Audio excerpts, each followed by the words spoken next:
Hello friends, welcome to welcome cooking channel. எனக்கு என்ன பண்ண போகிறோன்னாக்கா, நம்ம கல்லீரலை வச்சு எப்படி கிரேவி பண்ணுறதுன்னு பார்க்கலாம் வாங்க.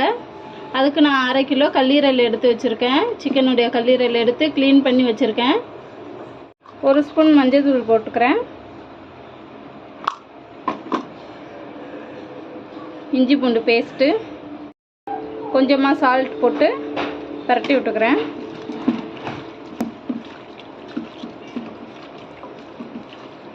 அடுப்பை ஆன் பண்ணிக்கிட்டேன். இந்த பரட்டி வச்சது இதில் போட்டு ஒரு 4 விசில் விட்டு எடுத்துக்கலாம்.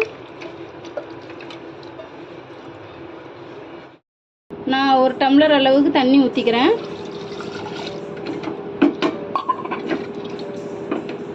பாருங்கள், இது மூழ்கிற அளவு இருக்குது. இப்போ நான் குக்கர் விசில் போட்டுக்கிறேன்.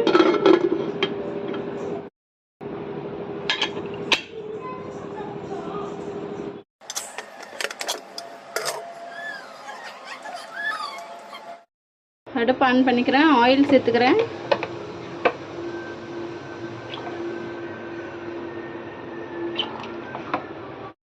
எண்ணெய் சூடாயிடுச்சு, தாளிப்பு போட்டுக்கிறேன்.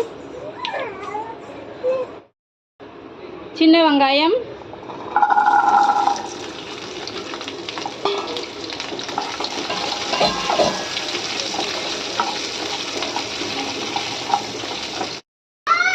ஏழு காய்ந்த மிளகாய்,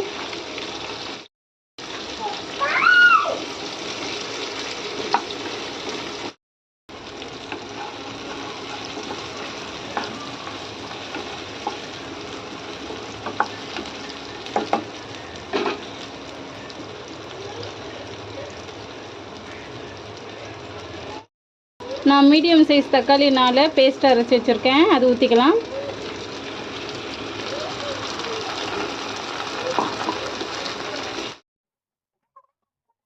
தக்காளியோடைய பச்சை வாசனை போகிறதுக்காக நான் இப்போ மூடி போட்டு மூடிக்கிறேன். ஒரு 5 நிமிஷம் மூடி போட்டு இருக்கட்டும்.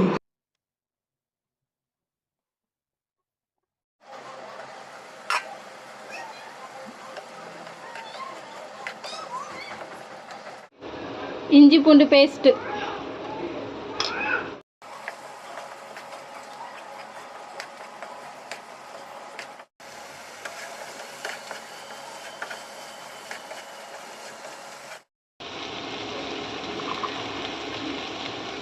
மஞ்சள் தூள்,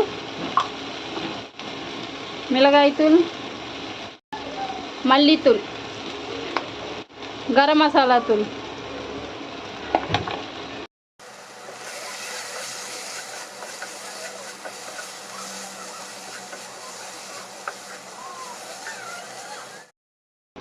இப்போ வேக வச்ச கல்லீரலை கொட்டிக்கலாம்.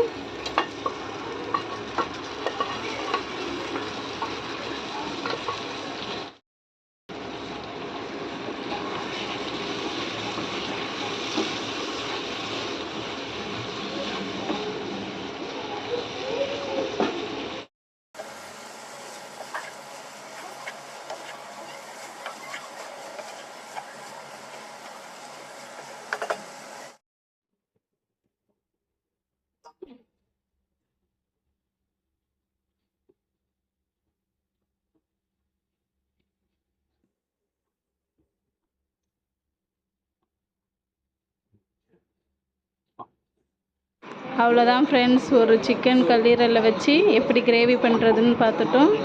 இப்போ நம்ம கருவேப்பிலை போட்டுக்கலாம். இது ரசம் சாதத்துக்கு, சாம்பாருக்கெல்லாம் வச்சு சாப்பிட்டிங்கன்னா அவ்வளோ அட்டகாசமாக இருக்கும் ஃப்ரெண்ட்ஸ்.